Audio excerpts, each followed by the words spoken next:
টি-20 বিশ্বকাপ ইস্যুতে বিসিবির আগের কমিটির ভূমিকা নিয়ে প্রশ্ন তুলেছেন তামিম ইকবাল। তার মতে আইসিসি তখনও সমাধানের সুযোগ রেখেছিল, কিন্তু সেই সুযোগ কাজে লাগাতে পারেনি বিসিবি।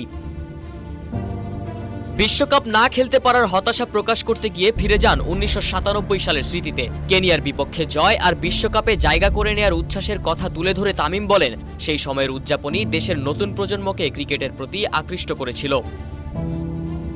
তামিমের মতে বিশ্বকাপ না খেলাটা শুধু একটি টুর্নামেন্ট মিস নয়, বরং কিছু ক্রিকেটারের ক্যারিয়ারে বড় ক্ষতি।